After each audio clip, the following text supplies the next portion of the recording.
Hello, my YouTube patriots. This is Alex with another Disabled Vet's Perspective. On today's little episode, I want to go over something that some people may not be aware of, and they kind of are complacent about it. We're going to talk about the Federal Reserve, the Federal Reserve Act that was signed into law in 1913. It was first known as a currency bill or the Owen Glass Act. It was signed by President Woodrow Wilson, creating the central bank. What some people don't realize is that the Federal Reserve is not federal and it has no reserves. It is a money scheme to enrich the powerful in the world. The powerful bankers came together in 1913 and worked the administration over a little bit, maybe threw a little bit of coin in the pocket so they could get their way. But the Federal Reserve System called for a system of 8 to 12 regional reserve banks that would be owned by commercial banks. And I think we know who the commercial bank owners are. Rothschild, excuse me, Rockefeller.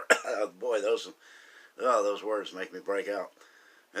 Anyway, it was going to be controlled by an appointed group of people that were appointed by the president. The Federal Reserve System is privately owned. It is a massive corporation, and it really is sort of illegal. Anyway, the bankers would run 12 banks under the control of the Federal Reserve Board. And of course, the board members are going to be well compensated, so their decisions will always be swayed towards the Federal Reserve, to the bankers. The Federal Reserve Act was signed on December 23rd with a House vote of 298 to 60 and a Senate vote of 43 to 25. The interesting thing about this was it was during a Christmas holiday, and most of the people were already at home for the holiday. There were approximately 30 people that weren't in the Senate that day.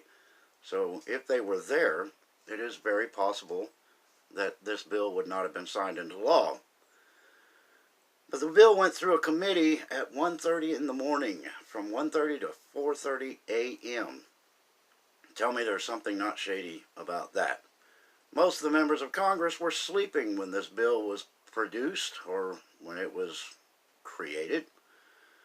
The members didn't have a chance to read it. And it kind of sounds a little familiar with what we deal with right now. If you want to see what's in the bill, you got to sign it. Okay, so like I said, there were 30 members of the Senate missing, and it was a Christmas holiday. So, nothing shady about that. Woodrow Wilson signed the bill at 6 p.m., so it was a real rush. It was basically introduced in the morning, signed in the evening. Didn't have a chance to look at it, didn't have a chance to argue about it, just signed the bill. It was an act, the Federal Reserve Act was created to prevent another financial panic, like apparently what happened in 1907. That doesn't seem like it was working out too well. 1929 Great Depression. Yep, they didn't do well with that one. So, it was another line of bullshit, just to get the public interested in what they're doing, and to keep them from asking questions. So, prior to the Federal Reserve, the first bank of the United States from 1791 to 1811, and there was a second bank of the United States that was from 1817 to 1836. Each had a 20-year charter, and they were physical agents of the U.S. Treasury, the only institution that is really supposed to make currency for this country. The U.S. Treasury has been boxed out by the big banks, and they took over currency. They create the currency, they loan the money to the government, and then they say, oh, you have to pay interest on this loan. It's pretty stupid if you think about it, because you can't pay interest on money that you're not creating because you have no money to back up that money. Confusing. I know. Anyway, let's see, Andrew Jackson vetted the second bank of the U.S. and created a period of Andrew Jackson vetoed the second bank of the U.S. and created a period of free banking. In other words, a very prosperous time when the banks were not being ruled by a supermajority. And let's see, got my notes here. I can read most of the time. Let's see, a Republican Senate leader named Nelson Aldrich was the main lobby for the Federal Reserve Act. He's the one that wanted it the most, and he pushed a lot to try to get it done. And he wanted it originally to be completely independent with absolutely no government oversight. You know, the kind of way it is now. So, anyway, when it was finally hammered out in the secret meetings that were originally held on Jackal Island with no input from anybody else, you know, like they do now, it was basically decided upon that they would do this and the banks would take over control of the U.S. currency. Well, what you have to understand is that the currency is a sham. If you've noticed that the stock markets, the value of the stocks keep going so far up, and if you think about it, are they really going up, or is the dollar just devaluing that rapidly? In 1971 is when the dollar started to really lose its value, and right now, for a dollar, you're getting approximately 5 cents worth of product. And I've heard more than once that we're getting ready to destroy and eliminate the Federal Reserve, which would be a great thing, and that the new currency would be produced by the Treasury is going to be backed by silver. Don't know that to be fact. I've just heard that that's what they're thinking about doing. So if I were to throw my opinion in there, I would say what it looks like is that they're going to use the gold as a national currency for trade and for international affairs, and that they would use the silver to back the domestic currency. And again, this is just a guess. That's what I'm seeing as a possibility. But if the Federal Reserve goes down, it would take about 2 months. So you kind of have to be ready. You got to get your stuff together and make sure you can sit completely independent of finances for 2 months. You need to be able to eat. You need to be able to clean yourself. So you need your fresh water. You need drinking water.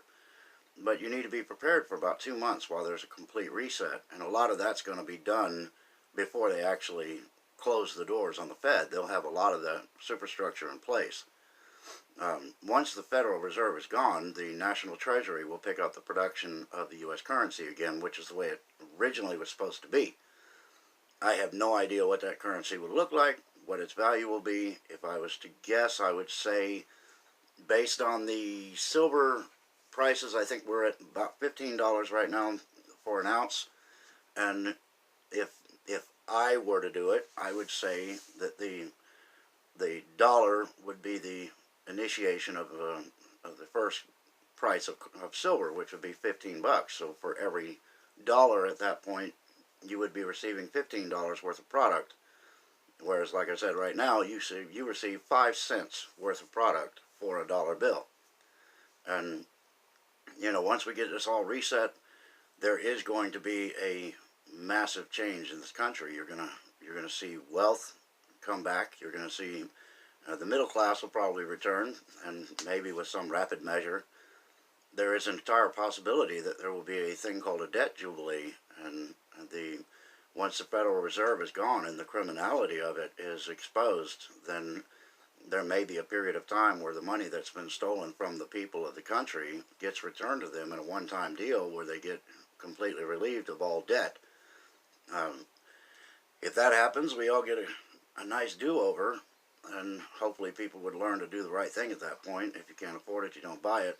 And for some of us who live on a tiny little pittance every month, because of the VA, we will be able to actually live and survive again. And, you know, it could be a nice thing. But anyway, Federal Reserve Act 1913 was a sham. And as soon as people realized that, then it'll be a lot better for everybody. And one of my videos that I'm going to do here in the next short while is going to be introducing you to our IRS. What a pathetic disgrace that has become, and it was illegal producing it anyway. So, alright, well, I hope I gave you a little bit to help you look at some other information on it. I mean, look up anything I tell you, because it's out there, and, you know, if you look up the keywords, you're going to find out some of the interesting things that have been done to the people of this country over time, and everybody's just had their eyes closed and let it happen. But this is Alex. This is a disabled veteran's perspective. If you like my shows, give me a like, thumbs up. Appreciate that. If you want to subscribe, I'd love to have you. See you back here on a regular basis when I make my shows. Make sure you hit that little bell, because that is how you're going to know when my yaps are flapping, and you'll get an opportunity to hear my point of view, or my disabled vet's perspective. You all have a good day, and stay in the fight.